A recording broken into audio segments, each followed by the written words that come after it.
Hello everyone.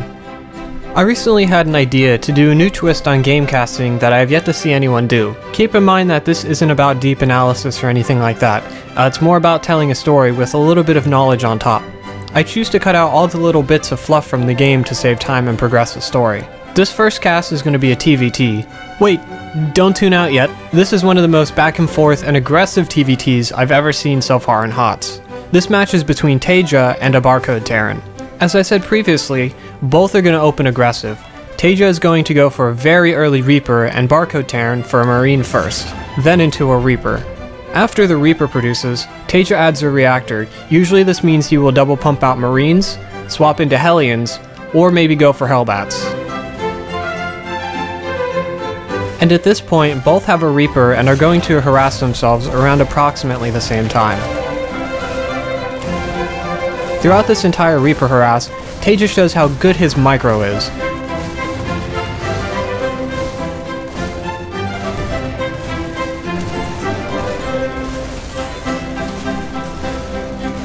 Just when you think the SCVs have us surrounded, he gets away and kills many workers. Barcode does some decent damage as well, but he loses his Reaper and does less damage. It's not the end of the world, but the Reaper is really important to get that essential scouting information. As you can see, both swap at the same time and go for Hellions. However, one big deviation is that Barcode takes 2 gases, while TaeJa only takes 1. So this means Barcode is going to go full-on aggression and harass. This means Banshees. Barcode pokes with his Hellion to check if there's an expansion, and to make sure it wasn't cancelled. And he knows that he has to commit to heavy harass in order to kill enough workers to be able to make the income even. At the same time, TaeJa scouts and sees no expansion, so he makes an engineering bay just to be safe. Because Barcode is playing aggressive, he's going to be setting the pace of the game. TaeJa sees some Hellions and a Marauder.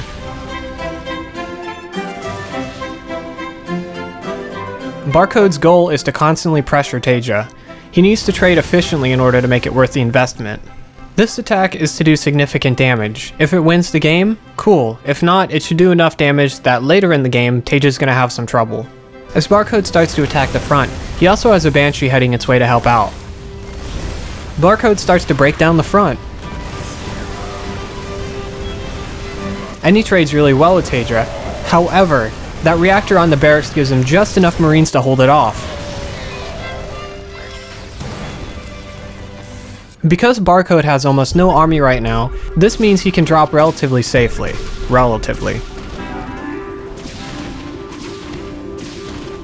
Meanwhile, Barcode starts attacking TaeJa's reactor. And he even manages to kill it. This is big. This is big because it cuts TaeJa's production.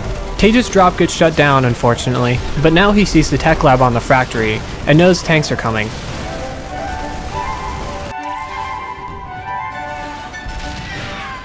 Yes, they are. Barcode just pushes right up the ramp. With TaeJa having crippled production, he knows he can attempt it. Either TaeJa's remaking a reactor or he's just single pumping out units. He targets the tech lab on the factory, which is what he should do, cripple production to hurt the defense and harass workers. TaeJa's forced to pull SCVs, which is hurting him economically, and he needs that money for production. He pushed the tank back, but eventually another tank's ready to meet up and join the party.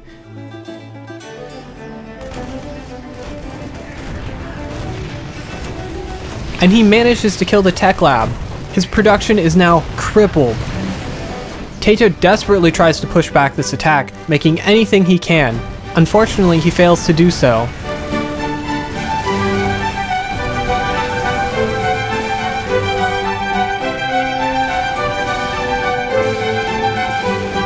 Barcode nearly destroys the barracks, but thanks to high ground advantage, TaeJa just manages to push it back.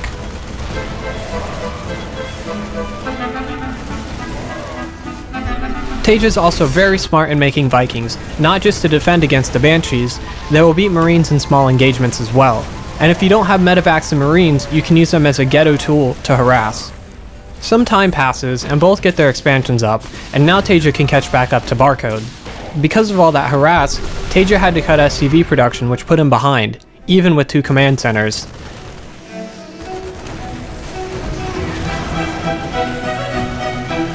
Look how much stuff he kills.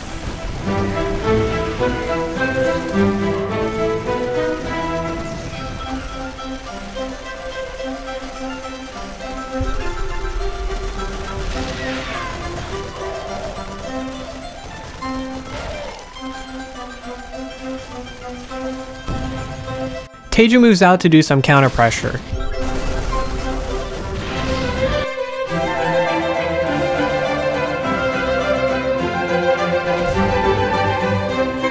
He sieges up in a very smart position. It's going to cut off reinforcements from coming down the ramp. However, sieging up here means that you need to have some sort of air control in order to actually make it work. And if you don't, your opponent has the high ground advantage.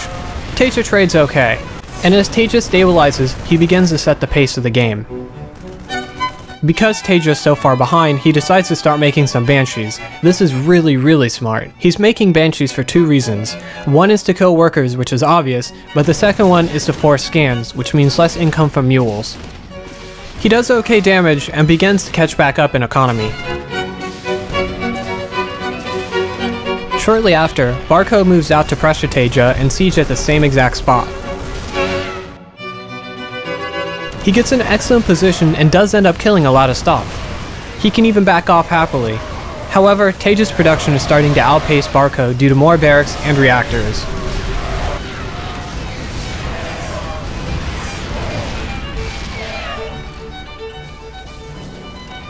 And also, TaeJa is just killing many workers. That command center you see floating across the screen is from his main. He's completely mined out of minerals.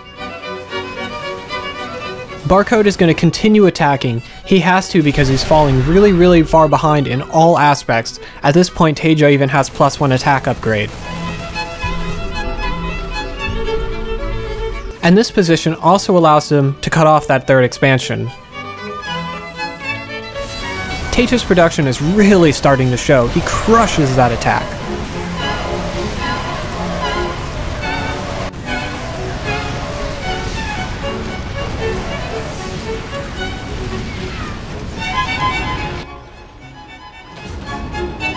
Barcode tries to kill some workers at the third. At this point, he's really far behind. In TVT, you can come back from being down a base, but it's really difficult.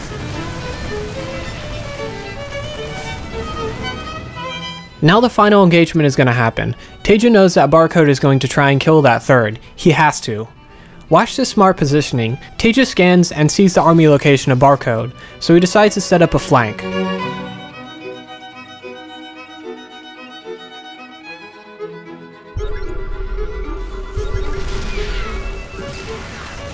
He comes around from all sides and destroys Barcode.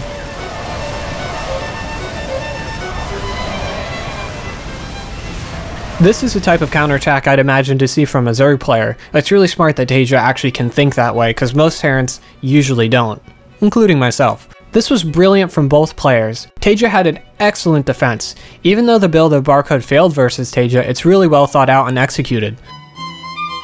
Thank you all for taking the time to watch, and if you like this video, there's other content that's similar to it, one of which is me casting my own games, and the next one is a Machinima series, and if you like anything by Carbot, you'll probably like this as well.